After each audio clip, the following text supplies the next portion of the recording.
Louvado seja o nosso Senhor Jesus Cristo. Bom dia.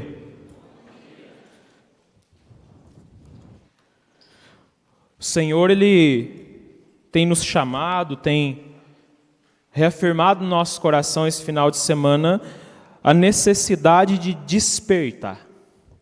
E o Senhor chama a despertar porque a noite já vai passando e o dia vem chegando. É isso que Ele nos diz no texto de Romanos que nós estamos refletindo. Ele vai dizer que então é hora de abandonar as obras das trevas e vestir as armas da luz. É isso que a gente vai refletir agora nesse momento. Vistamos as armas da luz. E se o Senhor, Ele fala nesse termo, usa esse termo armas, vestir as armas, Ele está sugerindo nessa fala que existe uma luta, existe um combate. Ele está sugerindo nisso, que existe uma luta, existe um combate. Porque ninguém pega em arma se não estiver esperando uma luta, um combate ou uma guerra, certo? Seja para se defender ou seja para atacar. Mas só anda armado aquele que espera usar essa arma. Ou sinta a necessidade de, em algum momento, usar essa arma. Ou seja, ele tem essa consciência de que está em combate. E a palavra, o texto de Romanos 13, deixa bem claro que há um combate entre trevas e luz, entre noite e dia. E conforme ele vai falando desse combate, ele também deixa claro que existe um movimento proporcionalmente contrário um ao outro. Conforme vai se abandonando as obras das trevas, ele diz, para se armar com as armas da luz. Ou seja, é um movimento contrário ao outro, proporcionalmente contrário ao outro. Eu vou abandonando uma realidade e entrando em outra realidade. E as duas realidades não conseguem, ao mesmo tempo, subsistir na mesma condição. Nós estaremos sempre nesse combate, nessa luta, saindo daqui, indo para lá, ou saindo de lá e voltando para cá.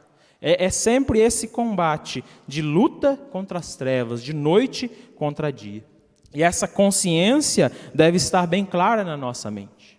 Quando a gente é criancinha, bem petitico mesmo, num dia você torce para o Corinthians, que ele ganhou, no outro dia ele perdeu, você torce para o Palmeiras, no outro dia você torce para o Flamengo, porque o Flamengo está bem, no outro dia você está torcendo para o Vasco, porque ele ganhou a segunda divisão, e quando você é pequenininho até vai.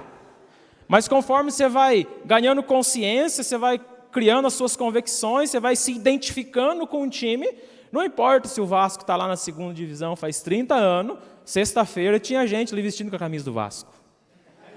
E ele não torce para o Botafogo, não torce para o Flamengo, não torce para o Palmeiras, porque ele criou, se identificou com o Vasco, então ele firma ali. Conforme nós nos identificamos com a luz, então não cabe mais a nós as trevas. Para nós, isso quer dizer aquilo conforme o que nós queremos para a nossa vida. Nós queremos trevas ou queremos luz? Queremos trevas ou queremos luz? E se eu reconheço então, se eu tive então esse contato com a chegada do dia, com a chegada dessa luz maravilhosa de Jesus Cristo, eu preciso me armar com aquilo que o Senhor me diz aí na palavra, armar com as armas da luz. Porque, gente, nosso Deus, Ele é perfeito. Deus, Ele é perfeito. Ele nos chama a despertar. E diz o porquê de despertar, e preciso despertar porque já acabou o tempo de ficar nas trevas, se encerrou esse tempo. E Ele ainda nos avisa, nos exorta, como nos dizia a Ruth ontem, a nos armar, a pegarmos as armas que são necessárias. Portanto, nós precisamos estar prontos, vestidos com essas armas da luz. Nós precisamos estar prontos e vestidos com essas armas da luz. É o Senhor que nos diz, o Senhor que nos exorta. Para aqueles que lembram, vão se lembrar do Cristificar do final do ano. O Leandro fazia uma pregação exatamente a respeito das armas, da armadura do cristão, e ele usava o texto de Efésios, que está lá em Efésios. Quem se lembra? Quem não se lembra ou não estava, a gente tem essa formação lá no YouTube da comunidade, canal Javenice, você entra lá, procura Cristificar, tem uma pasta do Cristificar, você vai ver lá as formações no final do ano, tem uma do Tatá, uma do Geraldo e uma do Leandro. A do Leandro fala exatamente dessa armadura do cristão lá em Efésios.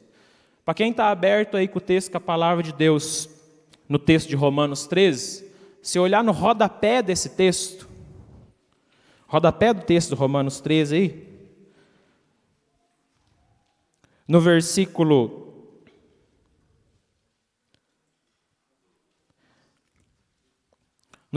12, que é o versículo que fala da armadura do cristão, ele vai dar dois outros textos aí de referência. O de Efésios, que o Leandro pregou, e você vai, na hora que você chegar na nossa casa, você vai ver essa formação lá no YouTube.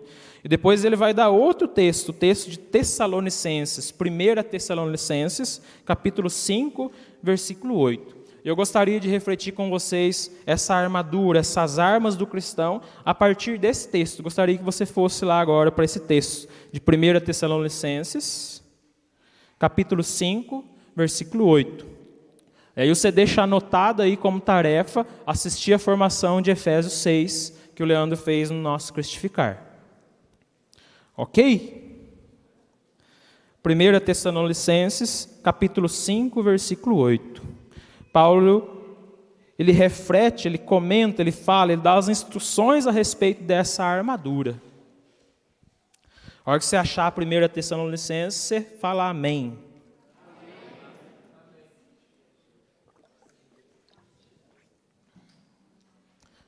1 Tessalonicenses, capítulo 5, vamos pegar no versículo 7. A palavra nos diz: aqueles que dormem, é de noite que dormem. E aqueles que se embriagam, é de noite que se embriagam. Aí ele começa: nós, porém, somos do dia. Estejamos sóbrios e revestidos com a couraça da fé e do amor, tendo o capacete da esperança da salvação. Nós, porém, que somos do dia, começa Paulo. Paulo ele começa a falar dessa armadura do cristão dizendo com certeza, com uma convicção, nós que somos do dia, é a nossa realidade, é o nosso ser, nós somos do dia. Portanto, não cabe mais a nós as obras da noite, as obras das trevas, mas nós temos que viver exatamente essa realidade, esse sentido de nos vestir com as armas da luz. Qual que é a sua realidade? Você é do dia ou você é da noite? Qual? Você despertou ou não? Então qual que é a sua realidade? Nós somos do dia. Então nós podemos com toda a convicção dizer como São Paulo, com essa consciência, nós somos do dia. Nós temos que caminhar com essa consciência, quem nós somos. Nós somos. Aí depois ele diz a respeito de estar sóbrios, estejamos sóbrios. Estejamos sóbrios. O que é estar sóbrio? Exatamente isso, consciente, com a visão clara, sem cambalear, sem tropeçar em qualquer coisa, mas certo, eu sou do dia, e caminhar nessa sobriedade. E aí depois então, de falar a respeito dessa necessidade, dessa realidade que nós somos, e que é necessário estar sóbrios a respeito dessa consciência, ele nos diz: revestivos com a couraça da fé e do amor e o capacete da esperança na salvação. Couraça é a parte da armadura, vocês viram o nosso amigo vestindo aqui, ele chegou numa situação que não dava para pôr fé naquele soldado, de bermuda, descalço, camiseta. Estava ruim a situação dele. Mas a couraça é a peça da vestimenta do soldado que cobre, que protege essa parte do corpo. Feita de couro ou de metal. E o que está nessa parte do corpo aqui? Está o coração, as tripas, né? Pulmão, fígado, ou seja, os nossos órgãos vitais. Aquilo que é extremamente essencial à nossa vida. A couraça da fé e do amor é para proteger aquilo que é essencial à nossa existência, à nossa vida de cristão. Ir para uma guerra, ir para um combate, estar consciente de que nós estamos em um combate, em uma guerra, sem uma couraça, é suicídio. É suicídio. Qualquer flechinha de plástico já era. Tchau, pardal. É necessário, então, é uma peça importantíssima da armadura. A nossa vida, a vida do soldado depende desse cuidado, desse zelo, de estar vestido com essa couraça. E depois, o capacete da salvação, o capacete protege o quê? O curcuruto, a cabeça, a nossa consciência, a nossa memória, aquilo que guia a nossa vida, que rege as nossas ações, as nossas escolhas, as nossas disposições, a nossa memória, a nossa consciência. E o material que compõe a couraça e compõe o capacete são o quê? A fé, o amor e a esperança da salvação. A fé, o amor e a esperança são as virtudes teologais que a igreja nos ensina. O material que compõe a couraça e o capacete são as virtudes teologais da fé, do amor e da esperança. E a igreja vai nos ensinar que essas virtudes, elas fundamentam, elas animam e elas caracterizam o agir moral de todo cristão. Elas informam e vivificam todas as outras virtudes morais e são infundidas na nossa alma por Deus, para nos tornar capazes de proceder como seus filhos e assim merecer a vida eterna. E ainda vai continuar nos ensinando que essas virtudes, elas são penhor da presença e da ação do Espírito Santo. Essas virtudes, elas são infundidas por Deus na nossa alma quando nós somos batizados, quando o Espírito Santo vem habitar, morar em nós, para conduzir toda a nossa vida, toda a nossa existência. E como nos ensina a igreja, nos dar capacidade, nos potencializar a vivermos como aquilo que nós somos, filhos de Deus. E vivendo como os filhos de Deus, podermos entrar na vida eterna. E mais ainda, elas são penhor. O que é penhor? É a garantia. A garantia de que o Espírito Santo está em nós e de que Ele age em nós. Garantia da presença e da ação. E há um ponto importantíssimo que nós não podemos nos esquecer. São infundidas por Deus. Deus, como eu dizia, Deus ele é perfeito. Ele nos deu as armas que são necessárias para esse combate, para essa luta. Para nós vivermos, para nós procedermos essa caminhada em que nós estamos, exatamente dentro do seu projeto, dentro da sua vontade. E aí, o primeiro material que compõe a couraça é o material da fé. A fé. Deus, desde que ele se revela no Antigo Testamento, lá na Antiga Aliança, ele se revela como o único Deus, o Deus misericordioso, o Deus que salva, mas ele se revela também pedindo ao povo uma adesão fundamental de fé. É preciso aderir ao Deus único, abandonar os deuses pagãos e aderir ao Deus único, uma adesão de fé.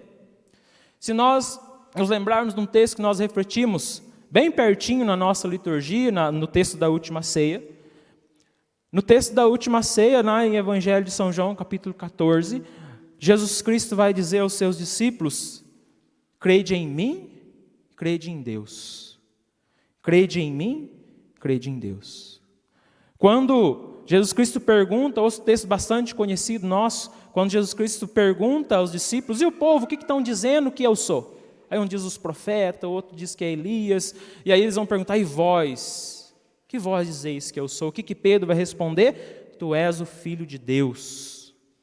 Tu és o Filho de Deus. E aí Jesus Cristo diz a Pedro: feliz és tu, Simão, porque não foi a carne nem o sangue que te revelou isso, mas foi o meu Pai que está nos céus. Ou seja, Deus dá a virtude da fé. Deus dá a capacidade de vivermos na fé.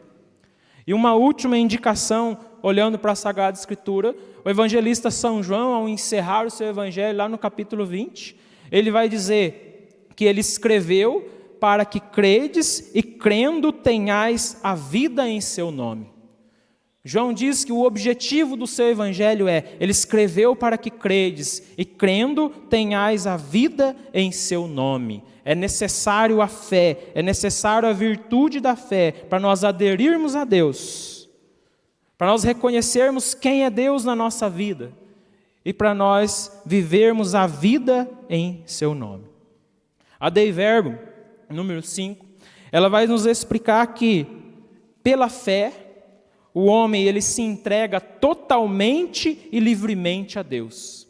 E aí ela diz um ponto importantíssimo que nós temos que ter atenção, porque ele diz que a fé não é somente um obséquio da inteligência, ou seja, eu não preciso só aqui pensar, eu creio em Deus, mas ele diz, é também um obséquio da vontade e o de prestar um voluntário assentimento à revelação, à vontade de Deus, aquilo que Deus é para nós. Ou seja, não é somente algo intelectual, eu creio em Deus, não. Mas é por crer em Deus, por ter fé em Deus, naquilo que Ele revela e como Ele se revela a nós, proceder toda a minha vida de acordo com isso, reger toda a minha caminhada de acordo com isso, com a revelação de Deus, com a vontade de Deus. Não é só uma adesão da inteligência, mas é uma atitude que deve empenhar toda a minha existência, a existência inteira. Toda a minha vida. Perceber que é exatamente essa virtude da fé que nos faz continuar nos momentos que o trem aperta. O trem arrocha. Quem que está aqui caminha na vida no Espírito há mais de 5 anos, pelo menos? Levanta a mão, pode levantar. Acho que é eu com o Carlos conversava ontem no quarto. É sempre assim? Desde que você fez a sua primeira experiência com Deus, se decidiu a caminhar com Deus, está sempre light? Está sempre numa boa? Tem hora que você está com o olho vendado, tem um bando de louco, uns montes de maligno, gritando no seu ouvido, você está errado, você está para trás, você está fazendo o povo perder. Você está batendo a cabeça, estão enchendo teu cabelo de grama, tem formiga. E pela vontade de Deus, pelo projeto de Deus, que Deus revelou no nosso coração, e nós temos certeza que é aquilo que realiza a nossa vida, o que nós temos que fazer? Continuar. Continua. O Leandrinho está jogando bexiga d'água, não sei, mas continua. Você tem que chegar lá na cruz. Contei que foi você, Leandro. Você tem que chegar na cruz. Você tem que chegar. E o que nos faz continuar? O que nos protege da desistência? Nos protege do desânimo, do medo do momento de dificuldade que nós passamos, todos nós passamos. Se agarrar à fé. Aquela experiência que o Geraldo nos dizia ontem, quando está subindo a montanha, a pedra, e vem uma tempestade, a única coisa que resta é se encostar na pedra. Tem momento que sobra só eu e mais um no grupo de jovens, nós vamos desistir, vamos desanimar. Tem momento que a vida, a dinâmica de comunidade se torna pesado, misturado com todas as outras coisas que nós temos na nossa vida, de trabalho, de estudo, de família, e o que nós vamos fazer? Vamos desistir, vamos desanimar? O que nos faz continuar, o que nos faz perseverar? Crer. A fé. Ter a certeza que aquilo ali, apesar das dificuldades, das barreiras, não é somente o caminho que Deus tem para mim, para a minha vida, mas Deus está comigo. Apesar de talvez parecer só você e mais um ali no grupo de jovens rezando toda semana, mas é o projeto de Deus e Ele persevera junto com vocês na sua perseverança, porque vocês creem no nome dEle, naquilo que Ele revelou para a sua vida. Portanto, essa couraça da fé, esse material da fé, protege todos os nossos órgãos vitais, nos protegendo do desânimo, do medo, da desistência, para nós continuarmos. Vamos em frente, apesar de. São João Paulo II diz algo interessante quando ele vai fazer o ensino a respeito da fé. Ele diz que a fé, ela influencia os acontecimentos do tempo. A fé, a nossa fé, a minha fé, ela influencia nos acontecimentos. E aí ele cita a fé de Maria. A fé de Maria a aderir a Jesus Cristo influenciou na sua vida ou não? Sim ou não? Algum dia você já se encontrou com Maria aí andando para as ruas, conversando com ela? A não ser que você seja um vidente? Não. Mas a fé dela, a resposta de fé dela influenciou na nossa vida. E quantas outras respostas de fé ao longo da história influenciaram e influenciam as nossas vidas e a vida de todo o povo de Deus? A nossa fé influencia nesse tempo que nós vivemos, gente. A sua fé influencia nos acontecimentos da sua casa. A sua fé influencia nos acontecimentos da sua comunidade. A sua certeza, a sua convicção é aqui, projeto de Deus, a vontade de Deus. O segundo material da armadura, da couraça, é o... Fala para vocês não dormir, que eu estou vendo gente dormindo. O segundo material da couraça é o amor. Acorda se um está dormindo do seu lado e fala para ele, o material da couraça é o amor.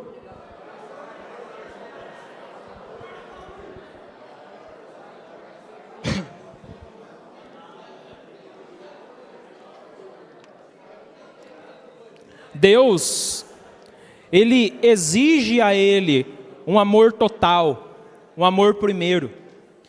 E é uma exigência que se fundamenta exatamente no amor do próprio Deus por nós, que tem por nós um amor de predileção, um amor que não tolera outro Deus, idolatria. Ele quer o amor primeiro, nosso amor para Ele.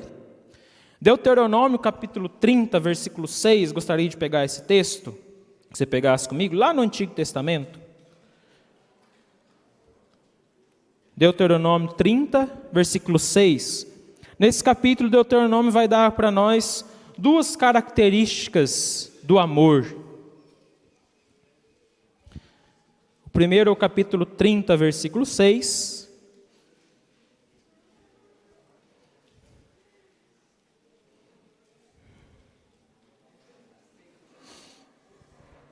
Amém? Deuteronômio 30, versículo 6. O Senhor teu Deus circundará teu coração e o coração da tua descendência, para que ames o Senhor teu Deus de todo o teu coração, de toda a tua alma, a fim de que vivas. Deus, Ele nos dá a força para nós amá-lo, para que nós consigamos amá-lo, circuncidando o nosso coração, tirando do nosso coração, cortando fora do nosso coração o apego, a prisão, a escravidão ao pecado. Para que nós consigamos amá-lo com toda a nossa força, com todo o nosso coração e com toda a nossa alma, a fim de que tenhamos a vida. Deus, Ele circuncida o nosso coração, arranca fora do nosso coração a prisão do pecado, nos dá aversão ao pecado, para que nós consigamos amá-lo de todo o coração, de toda a alma, com toda a nossa força. A segunda coisa que aí ainda no capítulo 30 de Deuteronômio, a segunda característica a respeito do amor que ele nos ensina, está lá no versículo 16, aí um pouquinho para frente, onde vai nos dizer assim: se obedeceres aos mandamentos do Senhor teu Deus, que hoje te ordeno, amando ao Senhor teu Deus, andando em seus caminhos e guardando seus mandamentos, seus preceitos e suas normas, viverás e te multiplicarás, e o Senhor teu Deus te abençoará na terra em que vais entrar, para dela tomar posse. Esse amor a Deus, amar a Deus, não se reduz apenas a um sentimento, mas ele se concretiza, ele se torna fato num caminhar, num viver, num proceder pelas vias de Deus, na observância dos seus mandamentos, da sua vontade. E como nos diz o versículo 16 aí, essa é a condição para nós entrarmos na terra prometida, para nós termos vida. para nós termos vida. Eu partilhava ontem ali no cenáculo que eu estava, se nós entendermos os mandamentos de Deus como cercas que nos aprisionam num cercadinho de Deus, nós nunca vamos conseguir viver Ele. Nós nunca vamos entender para nós vivermos Ele. Mas nós, se entrarmos da dinâmica que os mandamentos de Deus são para nós muito mais como uns trilhos, que nos encaminham, que nos colocam na direção correta, aí nós não só vamos conseguir viver eles, mas nós vamos querer viver eles. Porque nós saberemos que daquilo ali depende a nossa felicidade, a nossa realização. São eles que nos mostram a direção, nos encaminham. João Paulo II, ensinando a respeito do amor a Deus, desse amor necessário, dessa virtude de amar a Deus, ele ensina que, quando Jesus Cristo, lá no Evangelho de São Mateus, ele retoma o ensinamento do primeiro mandamento, de amar a Deus sobre todas as coisas, de todo o coração, de toda a alma, de todo o entendimento. Ele vai dizer que Jesus mostra duas coisas, que essa revelação a respeito do amor, ela atingiu o seu ápice nessa vontade revelada de Deus, uma vontade que é necessária amar a Deus de todo o coração, de toda a alma, de todo o entendimento. Ela atingiu o seu ápice. Mas, ao mesmo tempo, ele também mostra que a plenitude desse amor é Ele próprio, Jesus Cristo. E também ele nos mostra assim que hoje nós podemos viver esse amor, nós podemos nos encontrar nessa dinâmica de amor, nos também participando no próprio amor de Jesus Cristo, derramado nos nossos corações pelo Espírito Santo. Nós podemos participar, nós podemos viver esse amor, nós podemos de fato na nossa vida, na nossa caminhada, viver essa realidade de amar a Deus de todo o coração, de toda a nossa alma, de todo o nosso entendimento, adentrando, participando do amor que o próprio Jesus Cristo viveu ao seu Pai, porque Ele viveu isso em plenitude.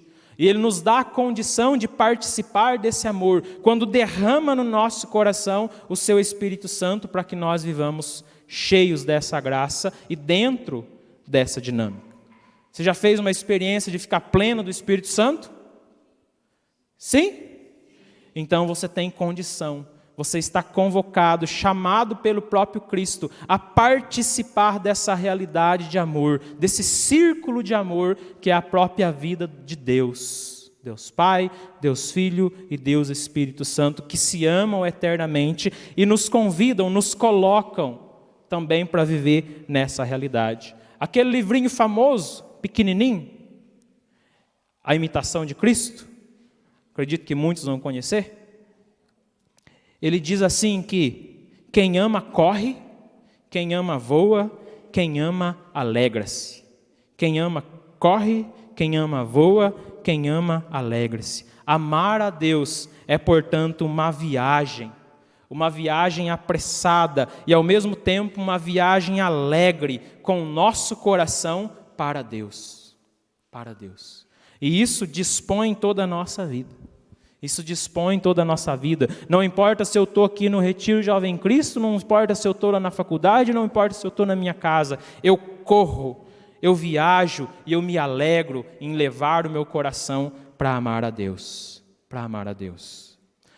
Uma outra disposição do amor necessária ao amor, João nos ensina na sua primeira carta, capítulo 4, onde ele nos diz assim, texto que a gente usa bastante pregando porta a porta: aquele que ama a Deus, que diz amar a Deus que não vê, mas não consegue amar o seu irmão que vê, é mentiroso, mentiroso.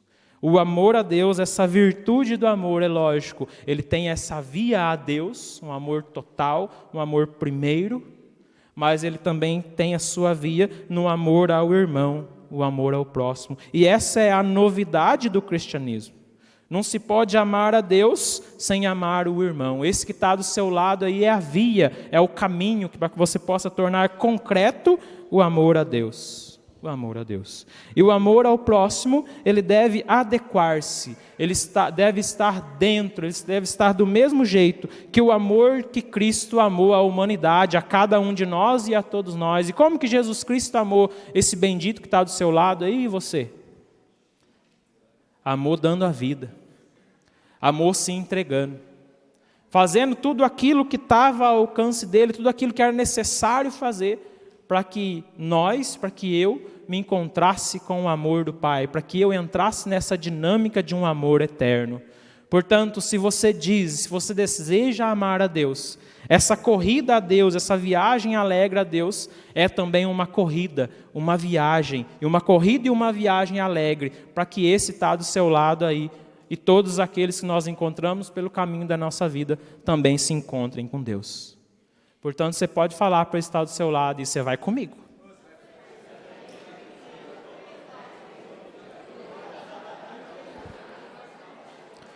E essa virtude do amor, esse material da couraça do amor, ela nos protege do orgulho.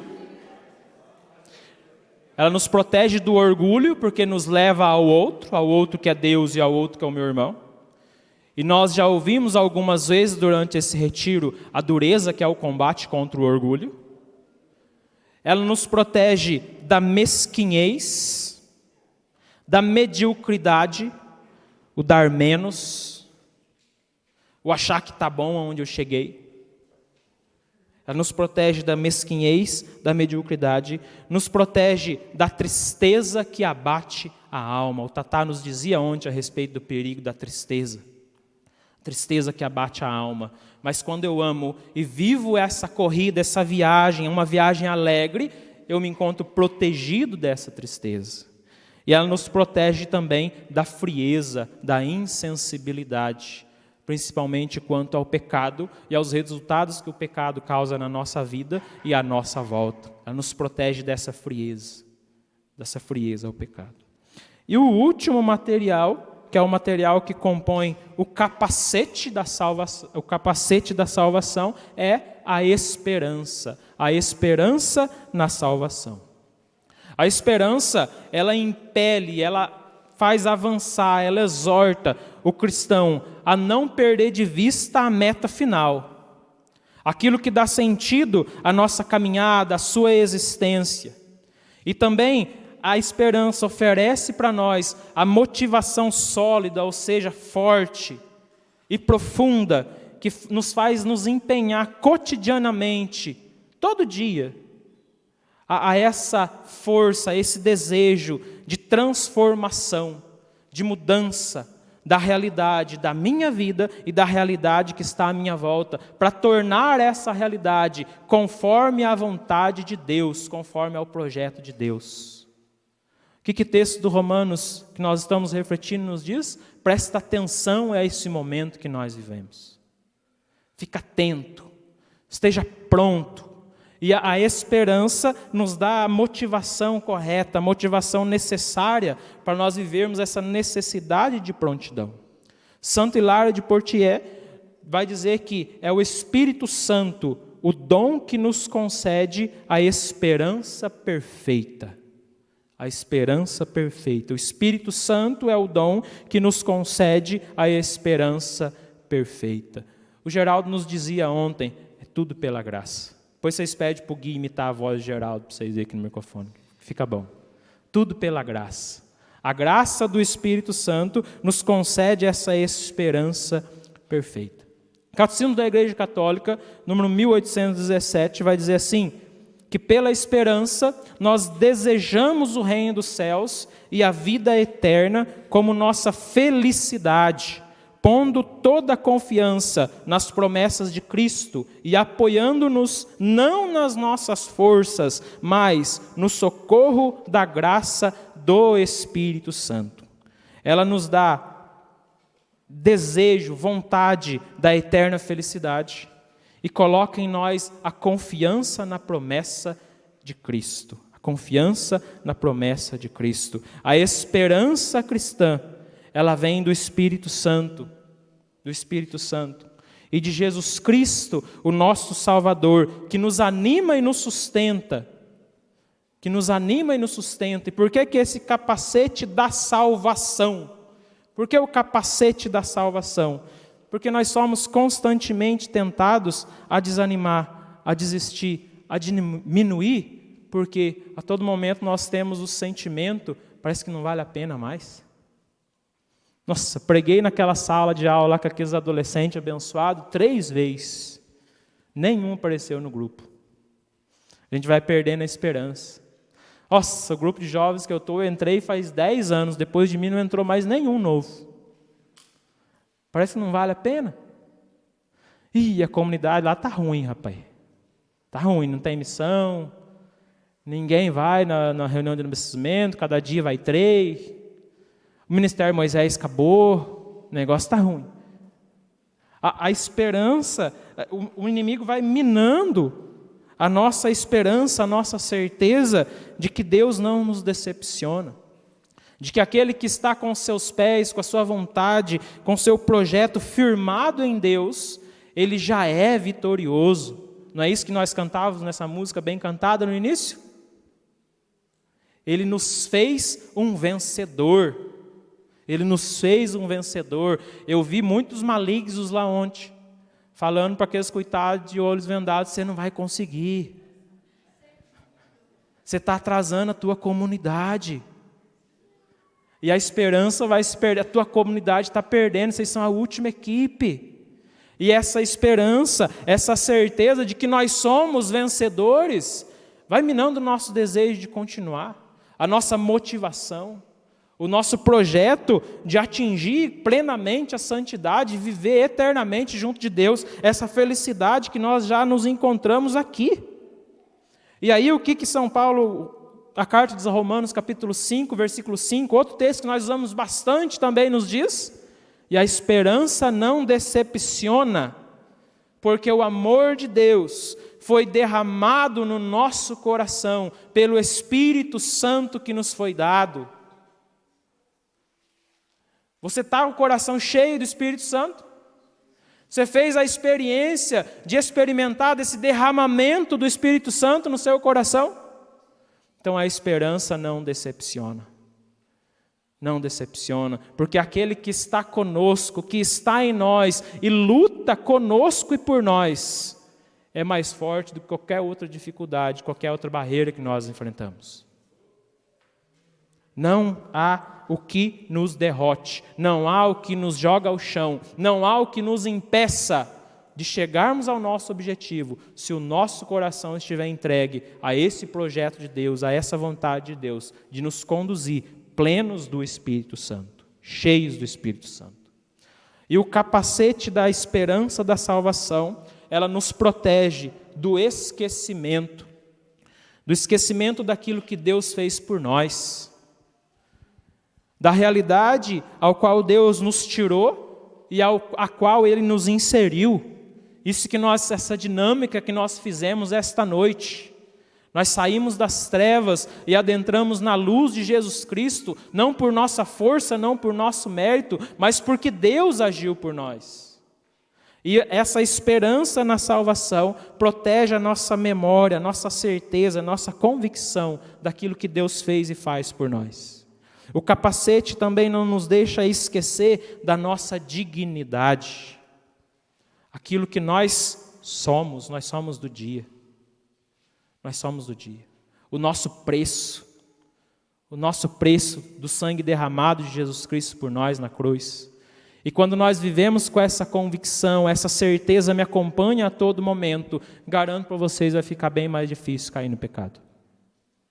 Porque tem pecado não, mas tem uns que é mais visível a nós, que depois que a gente toma consciência dele, a gente viu o que a gente fez, a gente viu o tanto que é nojento diante da dignidade daquilo que nós somos.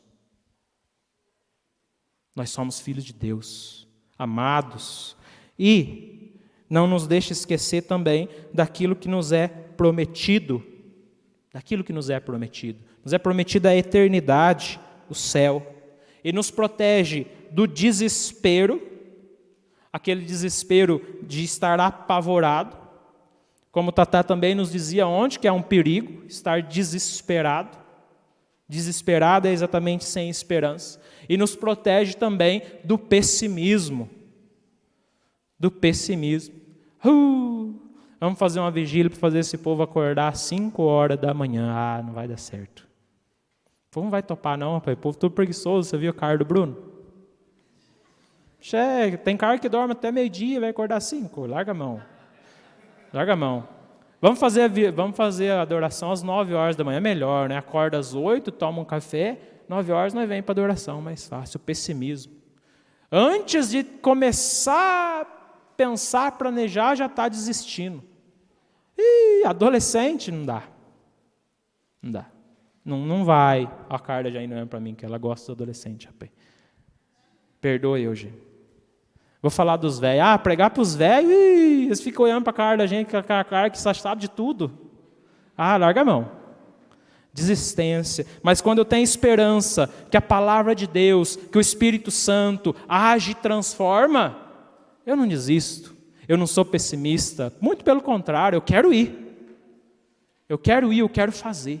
Portanto, essa esperança infundida na nossa alma, colocada na nossa alma pelo próprio Deus, nos livra desse pessimismo. E é ruim pra caramba andar com pessimista, não é? Vou parcelar um carro, rapaz, vai dar certo, vou pagar em 24 vezes. Chegou, tá aí, larga a mão, rapaz, você não vai conseguir.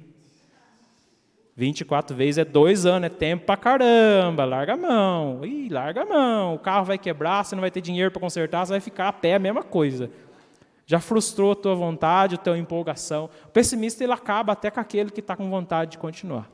E essa esperança na salvação nos livra do pessimismo.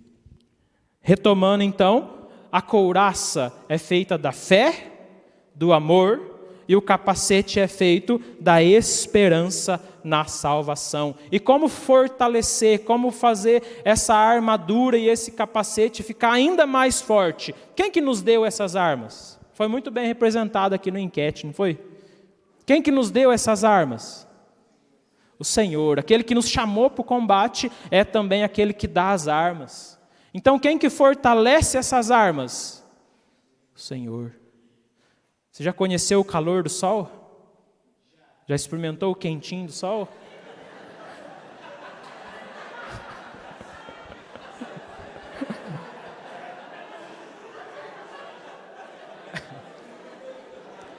Como que você